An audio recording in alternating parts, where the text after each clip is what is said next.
Seguimos con Tertulia Teológica, un programa de la Iglesia Bautista Reformada del Redentor en Bogotá, Colombia. Y seguimos con el académico Joel Sarman, hablando acerca de la historia del cristianismo. Hermano Joel, adelante. Por el momento no hay preguntas, así que puede continuar. Muy bien, gracias.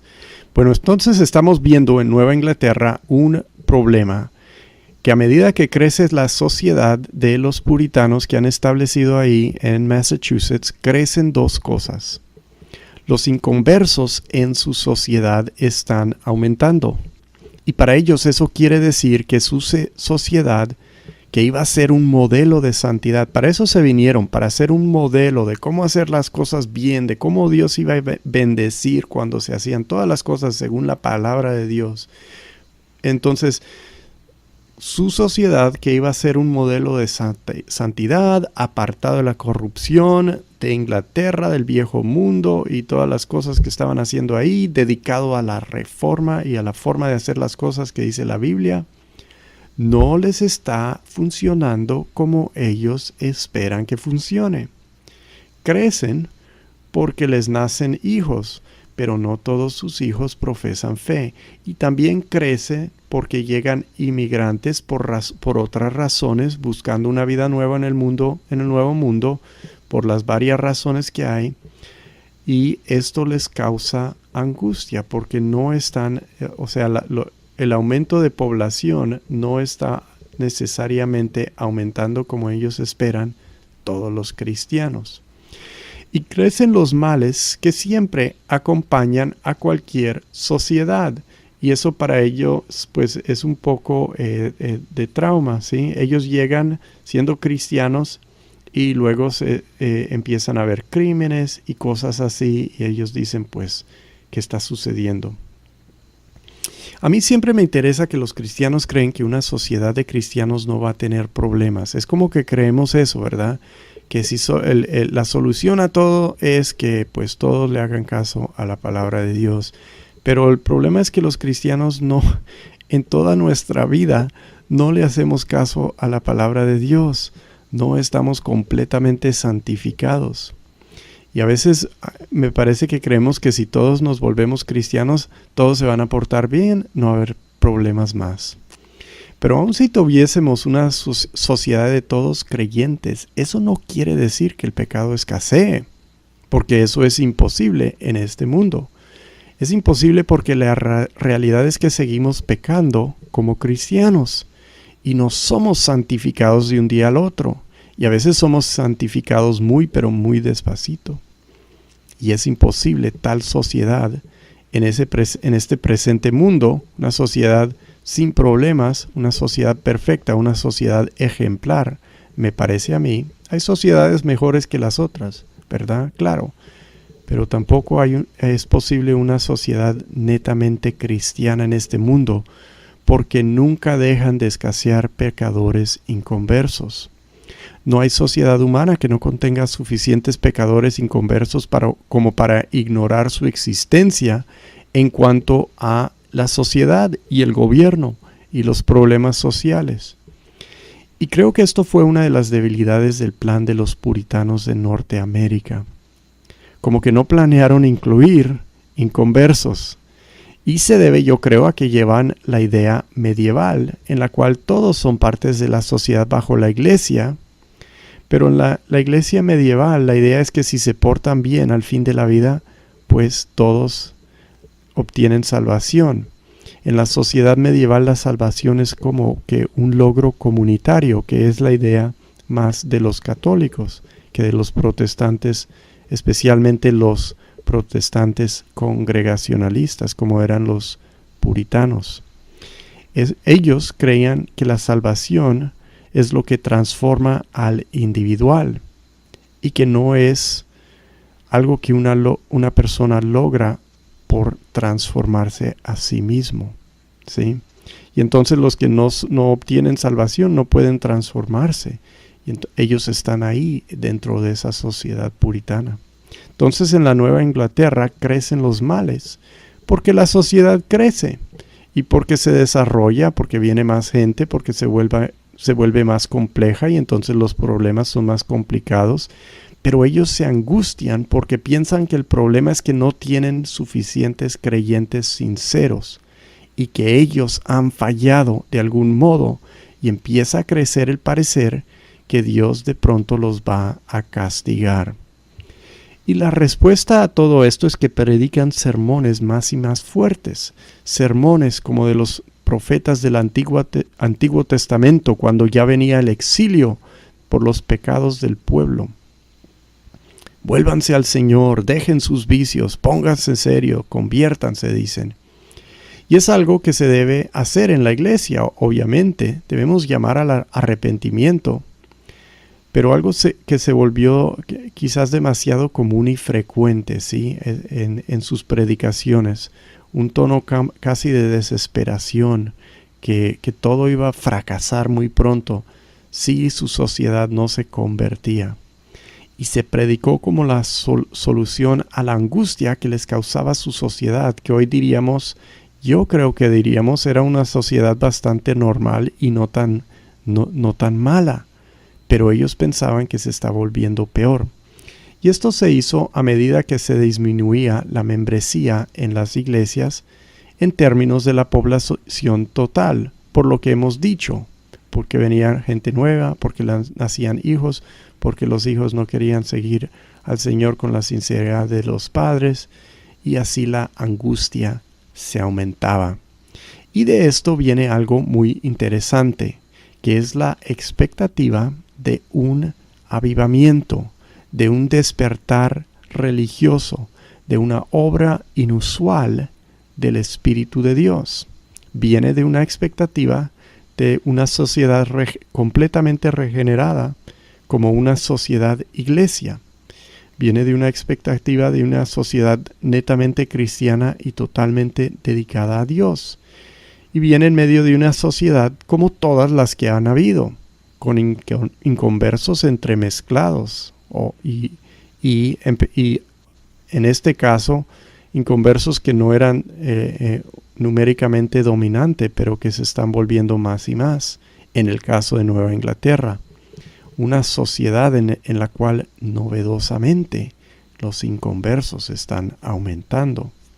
Y esas predicaciones fuertes advierten el castigo de Dios sobre su pueblo si no se arrepienten y esperan que el Espíritu de Dios, porque ellos son calvinistas, el Espíritu de Dios venga y les dé vida otra vez, que despierte la religión de su pueblo.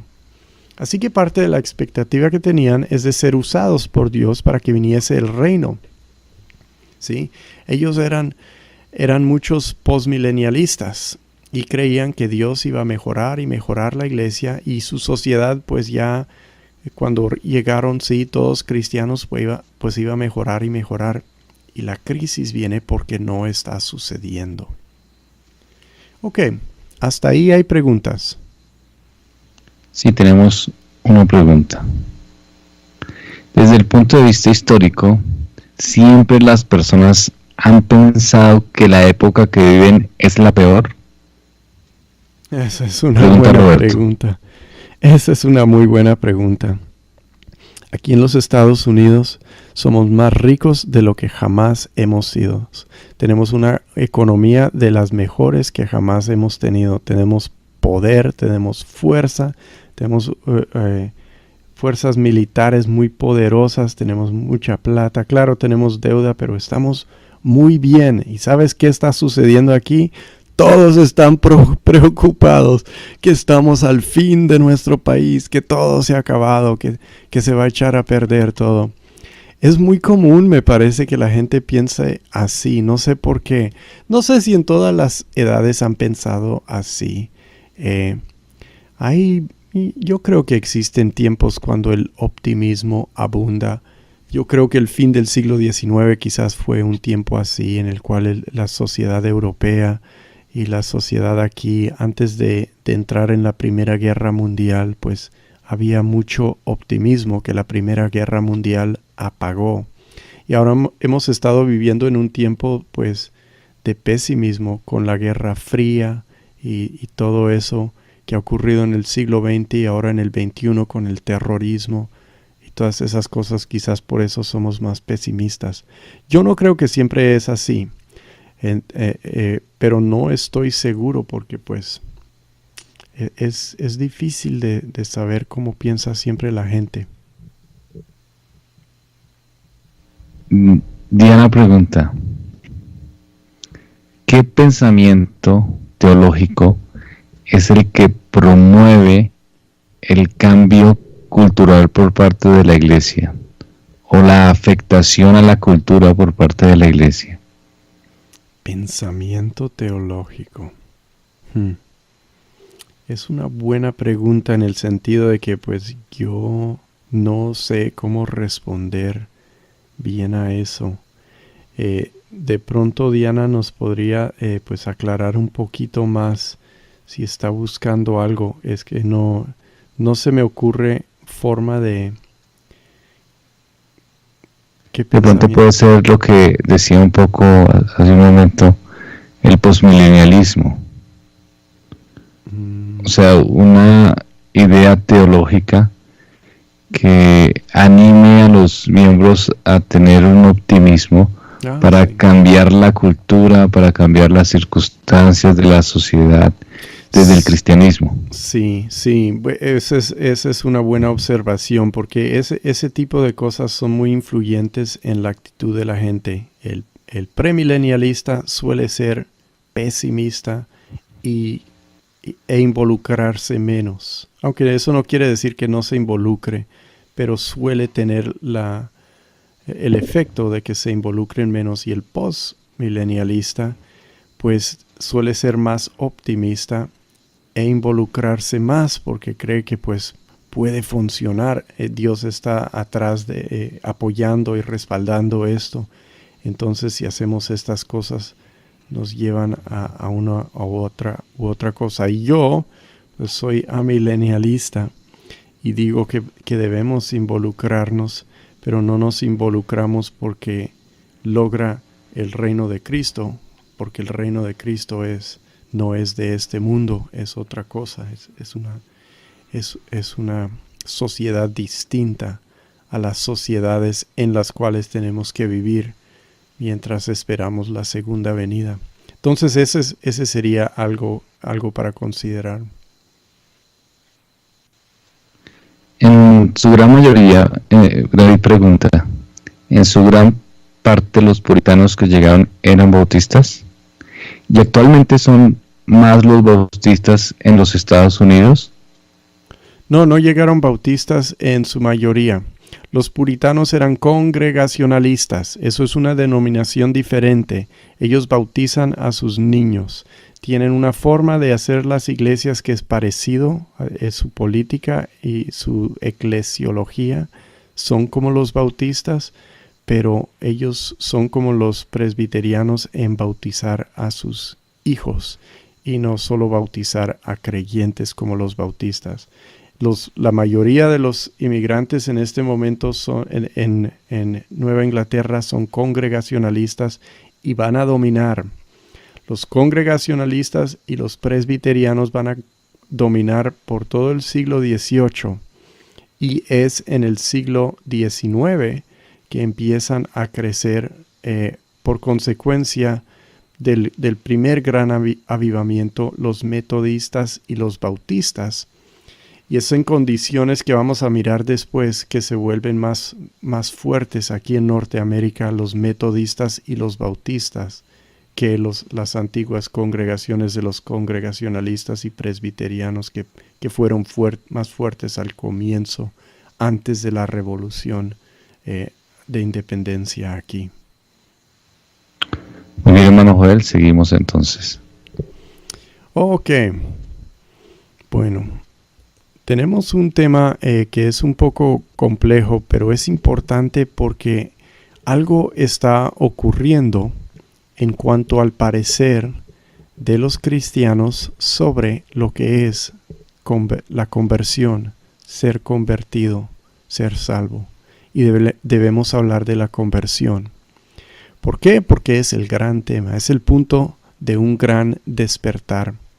Y todo lo que hemos hablado está conduciendo al gran fenómeno en la religión angloparlante del siglo XVIII, el gran despertar, el primer gran despertar, que impactó tanto y cambió el parecer del protestantismo.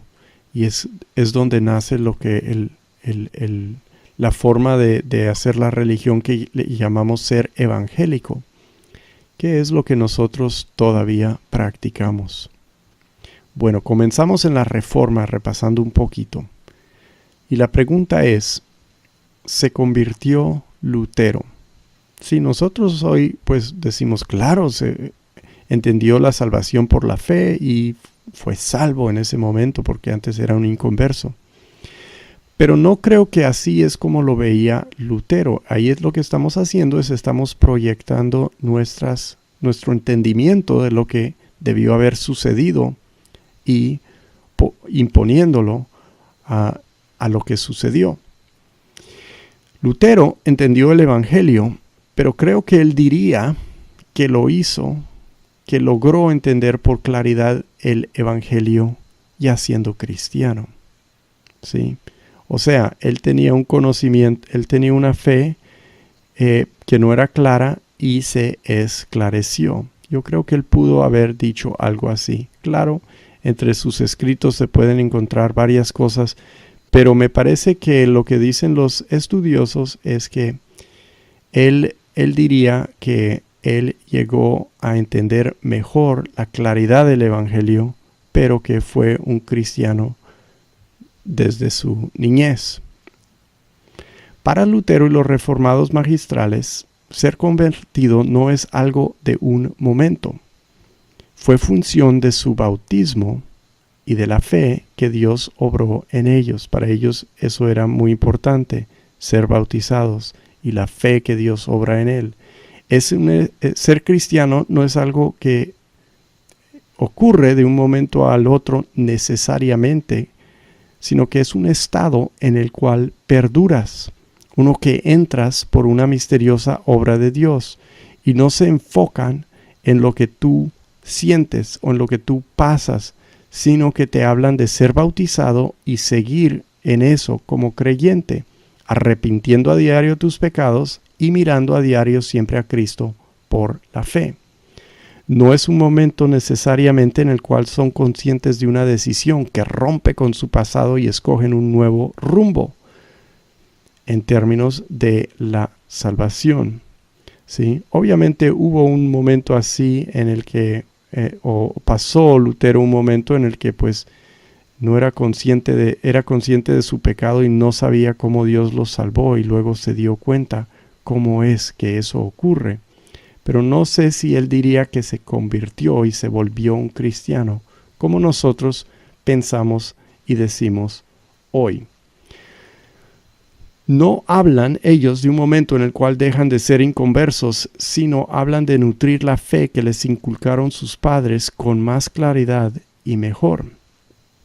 Y cualquier iglesia paido-bautista aún tiene algo de este parecer. No es algo malo, yo no digo que esto es malo, sino que es consecuencia de su teología. Nosotros, los bautistas reformados, no solemos enfatizar tanto el momento de conversión como quizás los evangélicos en general lo hacen, porque somos calvinistas y decimos que Dios nos convierte. Creyendo así, no es tan importante recordar la decisión de uno como lo es vivir consciente de lo que ha hecho Dios en mi vida, ¿sí? Y en eso yo he encontrado que los bautistas reformados somos un poco diferentes al parecer general que tiene la gente que es evangélica y que cree en la nueva vida y todo eso, que no está malo creerlo. Pero la responsabilidad individual de creer es algo que aumenta en la Reforma una vez se abandona la idea de tener una sociedad cristiana. Si el cristianismo es una sociedad, lo que cree el individuo no importa tanto como lo que cree la sociedad, ¿sí? Y eso es lo que creían en las edades medias. El cristianismo es una sociedad. Lo que cree el individuo no importa tanto como lo que cree toda la sociedad. Esa es la purificación también que buscaron en el primer siglo de la Reforma, ¿sí? No tanto que todos los individuos creyesen, pero que la sociedad que profesaba un cristianismo, profesara un cristianismo claro y bíblico. Y ellos no están diciendo que vamos a persuadir al individuo que crea el evangelio, aunque obviamente llaman al individuo a creer. Ellos quieren llevar con sí la sociedad, para así llevar al individuo que está dentro de la sociedad. ¿Sí? Entonces ese es el enfoque, más en la sociedad que el individuo, que sea creyente el individuo, no, que sea creyente la sociedad. Eso es lo que están buscando Zwinglio, Lutero, Calvino. Quieren purificar el evangelio que ya cree su sociedad para que sea creído bien y mejor por sus miembros. Y eso se llama una reforma, ¿verdad? Están reformando su sociedad. Se vuelve una reforma de la iglesia a medida que la sociedad se fractura y se ve que no se puede llevar toda la sociedad europea y se vuelven estados confesionales. Igual, la salvación por sola fe es algo que tiene que llevarse a cabo al nivel individual, ¿sí? Dios tiene que obrar en cada corazón para que realmente crea y el individuo tiene que creer. Así que la reforma tiene que llevar a un cambio de parecer, pero esto viene gradualmente. Pero hay desde un comienzo un nuevo parecer en cuanto al individuo, un nuevo parecer del ser humano ante Dios, y que el ser humano ante Dios tiene que volverse más y más, esto se vuelve más y más aparente a la gente, que tiene que responder el individuo a Dios. Y esto se ve. Lo que estoy diciendo, el cambio gradual, yo creo que se puede ver a través de las denominaciones, que nos dan un esquema cronológico de la lógica que se desarrolla de la justificación por la fe y lo que implica para el individuo en la reforma. Los católicos suelen más hacia ese parecer colectivo y hasta hoy no les gusta el individualismo de estos tiempos. Los pensadores católicos que yo leo pues están muy opuestos al individualismo del día de hoy. Buscan salvación y esto es porque ellos premian la salvación cooperativa y corporativa. Tienen muy desarrollado, por ejemplo, su pensamiento social los católicos, porque es el nivel al cual enfocan el punto de salvación. Quieren llevar consigo una sociedad y el individuo no es tan importante y se oponen, se suelen oponer al individualismo. Los anglicanos y luteranos son un siguiente paso. Tienen un parecer algo más hacia el individuo, pero que retiene mucho del parecer corporativo. Y yo creo que eso se ve en su eclesiología. Las iglesias anglicanas y las iglesias luteranas de las que yo he sabido y lo que yo sé, son iglesias para sus comunidades, con más sentido de comunidad muchas veces que las otras, las que más conocemos quizás nosotros, las que más conozco yo, las bautistas y así. Los presbiterianos tienen un poco menos de parecer colectivo, pero igual retienen algo. ¿Sí? Son el siguiente paso. La iglesia para un presbiteriano no es tanto la iglesia local como un conjunto formalmente vinculado de congregaciones regionales. Y no premian. En las que yo he conocido y en las que yo he estado, no premian la experiencia de la conversión dramática personal, como premian la afirmación pública de lo que los demás afirman sobre la fe. No dan testimonios en las iglesias presbiterianas a las que yo me he unido. No se da un testimonio ante la congregación. Lo que se hace es tomar los votos que todos los demás toman, decir sí, estoy de acuerdo con eso. Los bautistas somos los más individualistas, me parece, o sea, hay otras formas otras denominaciones que no estoy incluyendo, pero pues estas son las categorías anchas que uso. Los bautistas somos el próximo paso. porque nuestras iglesias son asociaciones voluntarias. Uno tiene libertad de religión. Ese es algo que distingue los bautistas, aunque los demás lo creen, pero es algo que siempre desde un comienzo ha distinguido los bautistas desde el siglo XVII. Uno tiene libertad de religión y así libertad de escoger su congregación. Los presbiterianos del siglo XVII no creían en la libertad de escoger su religión. Ellos creían que se debía imponer presbiterianismo sobre todo el país. Ese orden de denominaciones es un orden de desarrollar del pensamiento cronológico a través de la Reforma. El sentido más individual es el parecer de casi todos hoy. Pero en los siglos de la Reforma es algo que se va descubriendo en incrementos y cada uno representa un paso más que se aparta del colectivismo. El débil sentido del individual de la antigüedad hacia el fuerte sentido del individual de la actualidad y el individualismo hasta exagerado de nuestros días. Entonces vemos que la experiencia del individuo lo hace volverse importante la Reforma por una lógica que se desarrolla y milita en contra del colectivismo de la religión medieval y va llevando al sentido de la importancia de la conversión personal del individuo. Bueno, se nos está agotando el tiempo, entonces vamos a pausar ahí para preguntas, a ver si hay algunas. Sí, tenemos una pregunta y creo que con esto podemos terminar, ¿sí, Joel? ¿Sí? La pregunta que hace Carlos es la siguiente.